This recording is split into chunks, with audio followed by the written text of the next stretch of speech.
میرے بھائیوں، اپنے اللہ کو راضی کریں۔ جن دکانوں کے پیچھے نمازیں چھوٹ گئیں، جن دکانوں کے پیچھے سچ کو طلاق ہو گئی، جن دکانوں کے پیچھے دیانت چلی گئی، خیانت آ گئی، بددیانتی آ گئی، ہاں اللہ تعالیٰ قیامت کے دن کہے گا بددیانت سے، وہ تو نے جو امانت کھائی لے کے آ، وہ امانت جو تو کھا گیا تھا لے کے آ۔ کہے گا یا اللہ کہاں سے لاؤں، وہ تو دنیا میں رہ گئی۔ اللہ تعالیٰ فرمائیں گے پڑی ہوئی ہے جہنم میں، پڑی ہے، جا اٹھا کے لا۔ وہ جہنم میں کیسے جائے؟ تو فرشتے ماریں گے چل، اور وہ اس کو لے کے چلیں گے، اور چلتے چلتے دوزخ کا سب سے خطرناک حصہ حاویہ، وہاں اس کو لے کے جائیں گے جہاں منافق رہتے ہیں۔ بددیانت لوگ حاویہ تک چلے جائیں گے ایمان ہونے کے ساتھ بھی۔ امانت کو کھانے والے لوگ حاویہ میں چلے جائیں گے جو منافقین کی آگ ہے اس میں۔ وہاں دیکھے گا تو جس کا مال دبایا تھا دنیا میں وہاں پڑا ہوگا، کہے گا اچھا یہاں پڑا ہے، اتنے میں وہ تباہ ہو جائے گا، اس کو اٹھائے گا، کندھے پہ رکھے گا، پھر اوپر چڑھنا شروع کرے گا، چڑھنا شروع کرے گا، چڑھنا شروع کرے گا۔ جب دوزخ کے کنارے پر آ جائے گا تو وہ اس کے ہاتھ سے چھوٹ جائے گا اور پھر حاویہ میں جا گرے گا۔ اس کے ساتھ فرشتے مار کر پھر کہیں گے جا واپس لے کے آ، پھر یہ واپس جائے گا، پھر اسے اٹھائے گا، پھر کندھے پہ لے کے چڑھے گا اور چڑھے گا اور چڑھے گا۔ جب کنارے پر آئے گا تو پھر اس کے ہاتھ سے چھوٹ جائے گی، اس کے پھر فرشتے مار کے نیچے گرا دیں گے، جا لے کے آ۔ اب یہ کبھی اس میں سے نہیں نکل سکتا۔ اس کمانے سے توبہ کریں، یہ کمانا جہنم میں لے جائے گا۔ اور ادھر دوسری سنو، سَيَعْلَمُونَ الْيَوْمَ مَنْ أَصْحَابُ الْكِرَامِ، ایک فرشتہ اعلان کرے گا آج پتہ چلے گا عزت والے کون ہیں، آج پتہ چلے گا عزت والے کون ہیں۔ أَيْنَ الَّذِينَ تَتَجَافَى جُنُوبُهُمْ عَنِ الْمَضَاجِعِ، کہاں ہیں راتوں کو اٹھ کے نمازیں پڑھنے والے؟ ارے میرے بھائیو، یہ نماز کی غفلت بہت بڑی ہلاکت ہے۔ میں کیسے سمجھاؤں؟ میں تو جب بھی جمعہ پڑھاتا ہوں میں یہ مضمون ضرور بیان کروں۔ مجھے جب یہ مجمع نظر آتا ہے تو میرا دل ٹکڑے ٹکڑے ہو جاتا ہے کہ یہ 8ویں دن آتے ہیں اور باقی دن کہاں ہوتے ہیں؟ یہ کیوں نہیں سمجھتے؟ ان کے آنکھ کیا ہو گیا؟ ان کے کانوں میں ڈانٹ لگ گیا، یا دل کے اوپر کوئی پردہ آ گیا، یا میں کوئی عربی میں بات کرتا ہوں جو سمجھ میں نہیں آتی، یا میں کوئی ان سے چندے کا مطالبہ کر رہا ہوں، یا کوئی اپنی ذات کے لیے سوال کر رہا ہوں، یا اپنی شخصیت کی دعوت دے رہا ہوں۔ آج نماز عزت دلائے گی، سب سے پہلا اعلان ہوگا، کہاں آج پتہ چلے گا عزت والے کون ہیں، کہاں ہیں راتوں کو اٹھ کے نماز پڑھنے والے اور اللہ کے نام پہ خرچ کرنے والے۔ صرف نماز نہیں، زکوٰۃ بھی دینی پڑے گی۔ پیسہ ہے زکوٰۃ نہیں دے رہے، پیسہ ہے اللہ کے نام پہ خرچ نہیں کر رہے۔ بھائیو، اللہ کے نام پہ خرچ کرنا سیکھیں، اللہ کے واسطے اپنے آپ کو سادگی پہ لائیں اور اللہ کے نام پہ لٹانا سیکھیں۔ اللہ آپ کی نسلوں کو واپس کرے گا، صرف آپ کو نہیں، آپ کی نسلوں کو واپس کرے گا۔ آپ اللہ کو قرضہ دے رہے ہیں، کسی ایسے ایرے غیر کو قرضہ نہیں دے رہے۔ یہاں مسجدیں والے چندے مانگ رہے، بھائی مسجد کو چندہ دو، مدرسوں والے چندے مانگ رہے، مدرسوں کو چندے دو۔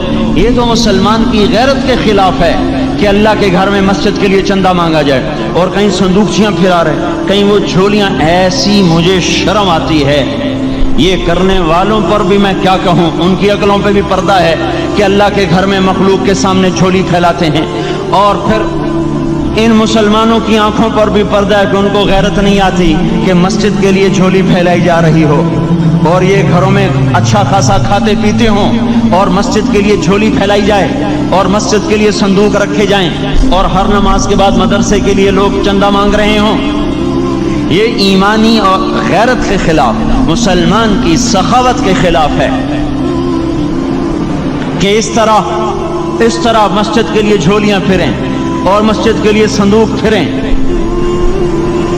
ہم تو اللہ کے نام پہ بے دھڑک لگائیں، اقیموا الصلاۃ وآتوا الزکاۃ، اقیموا الصلاۃ وآتوا الزکاۃ 67 دفعہ یہ حکم چلا ہے، اور ہر دفعہ زکوٰۃ کے ساتھ نماز نماز زکوٰۃ زکوٰۃ نماز نماز زکوٰۃ زکوٰۃ نماز۔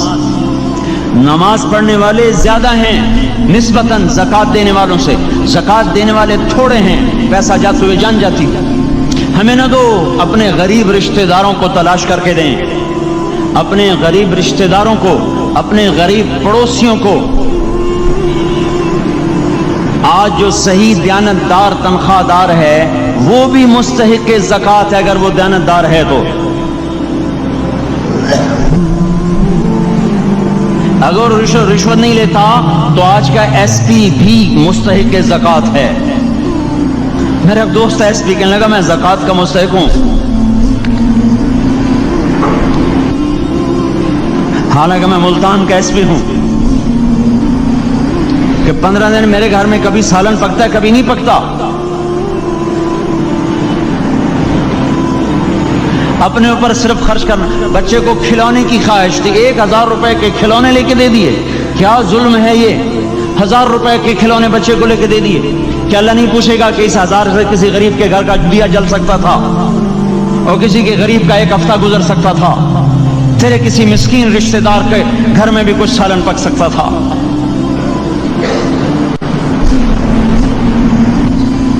رزق دیا تو اس کا ہوش نہیں کہ اس کا حق ادا کریں، جان دی تو اس کا ہوش نہیں کہ اس کا حق ادا کریں۔ سجدہ جان کا حق ہے، اور زکوٰۃ اور صدقات یہ مال کا حق ہے۔ میں کب اپنے لیے مانگ رہا ہوں؟ میں کہہ رہا ہوں اللہ اپنے غریب رشتہ داروں کو دیں، ان کو تلاش کریں اللہ کے واسطے۔ اپنی بیویوں سے پوچھو سونے کی زکوٰۃ دی ہے؟ دے، ورنہ تو خود پکڑی جائے گی، تیرا زیور تیرے لیے گنجا سانپ بن کے تیری زبان کو ڈسے گا۔ ان کا میں نے تو بچیوں کے لیے سنبھال کے رکھا ہے، اس کی زکوٰۃ دو پھر ٹھیک ہے، ورنہ اسم کو توڑ کے اس کی زکوٰۃ دو، نہیں تو یہ مال پکڑوا دے گا قیامت کے دن۔ نماز نہیں چھڑا سکتی اگر زکوٰۃ نہیں دی، اور زکوٰۃ نہیں چھڑا سکتی اگر نماز نہیں پڑھی۔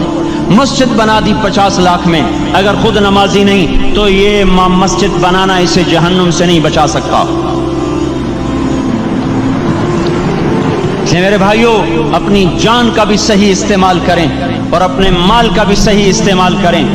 ہم ایسے اندھے نہیں ہیں کہ جو بچے نے چاہا لا کے دے دیا، جو بیگم نے مانگا اٹھا کے دے دیا، نہیں نہیں، ہم پہلے دیکھیں گے اپنے اوپر۔ حضرت عثمان رضی اللہ عنہ کے پاس ایک سائل ہے، حضور سے مانگنے آیا، آپ نے کہا عثمان کے پاس چلے جاؤ۔ عثمان سے مانگنے گئے تو آگے بیوی پہ لڑ رہے، کس بات پہ؟ یوں کہہ رہے وہ باہر چھوٹے چھوٹے گھر ہوتے تھے تو باہر آواز آ رہی، بیوی کو کہہ رہے اللہ کی بندی رات تو نے چراغ میں بتی موٹی ڈال دی، وہ بتی ڈالتے تھے نا اس کی روئی کی، تو تیل زیادہ جل گیا۔ تو یہ کہنے لگے یہ کس کنجوس کے پاس بھیج دیا؟ جو بیوی پہ لڑ رہا ہو کہ تو نے بتی موٹی ڈالی ہے تو یہ مجھے کیا دے دوں، یہ دمڑی بھی نہیں دے گا۔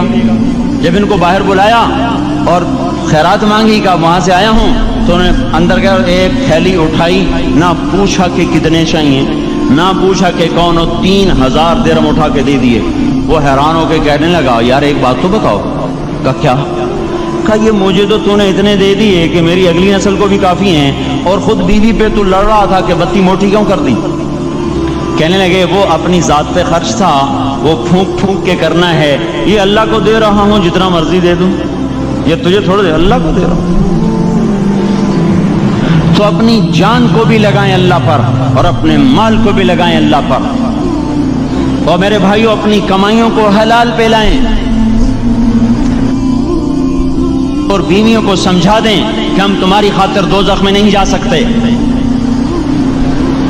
یہ ہم اس پر توبہ کریں، اس پر توبہ کریں، اور یہ آبادی ہر وقت ہونی چاہیے مسجد کی۔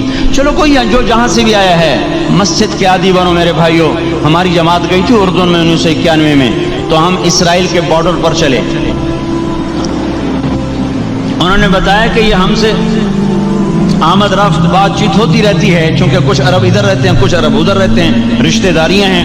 تو کہا یہ یہودی ہم سے پوچھتے ہیں تمہاری فجر میں نمازی کتنے ہوتے ہیں اور تمہارے جمعے میں نمازی کتنے ہوتے ہیں؟ ہم نے پوچھا یہ تحقیق کیوں کرتے ہو؟ ان کا ہماری کتابوں میں یہ ہے کہ جب فجر کی نماز کے نمازی اور جمعے کی نماز کے نمازیوں کی تعداد برابر ہو جائے گی تو یہودی دنیا سے مٹ جائیں گے۔ اب یہاں فجر میں 1.5 صف ہوتی ہے اور جمعے میں باہر بھی صفیں بنی پڑی، چلو میں کہتا ہوں مان لیا 1/3 طبقہ باہر سے آیا ہے، یہ 2/3 تو یہیں سے اٹھ کے آیا ہے، یہ کیوں نہیں ہر نماز میں آتا؟ میرے بھائیوں اپنے حال پہ رحم کریں، اللہ کے واسطے میری پکار کو سنیں۔ میں آپ کو کوئی فلسفہ نہیں سمجھا رہا، میرا روزانہ ہر جمعہ جب آتا ہوں میں یہی مضمون بیان کرتا ہوں، میں روزانہ آپ کو نیا بیان سنا سکتا ہوں۔ 360 دن ہیں، میں اللہ کے فضل سے آپ کو روزانہ نیا 360 دن میں آپ کو 360 نئے بیان سنا سکتا ہوں۔ کہ میں یہاں بیان کرنے نہیں بیٹھتا، اپنا دکھڑا میں روتا ہوں کہ پوری گلستان کالونی جہنم کی طرف جائے اور میں ان کا پڑوسی ہوں اور میں انہیں جہنم میں جاتا دیکھوں اور میری ہائے نہ نکلے تو میں ڈوب کے مر جاؤں۔ جلتا کتا ہم نہیں دیکھ سکتے اور اس ہماری آنسو نکل پڑیں، چوہے کو ہم جلتا نہیں دیکھ سکتے اور میں اتنی شکلوں کو جہنم میں جاتا دیکھوں۔ جس نے فجر آج نہیں پڑھی اس نے پر جہنم کو واجب کر لیا، جو اب آئندہ اثر نہیں پڑے گا اس پر جہنم واجب ہو گئی۔ پھر میں کیا مضمون بیان کروں، کیا فلسفے بیان کروں؟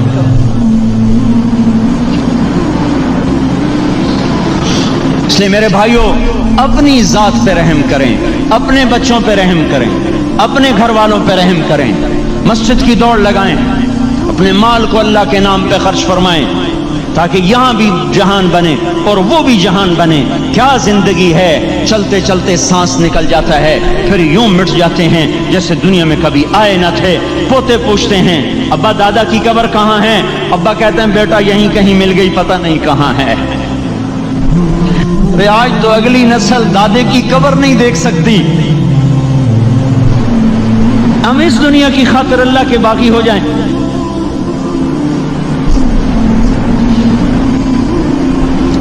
اس بے وفا جہان کی خاطر اللہ سے بغاوت کر جائیں جو ایسا مہربان، جو ایسا کریم۔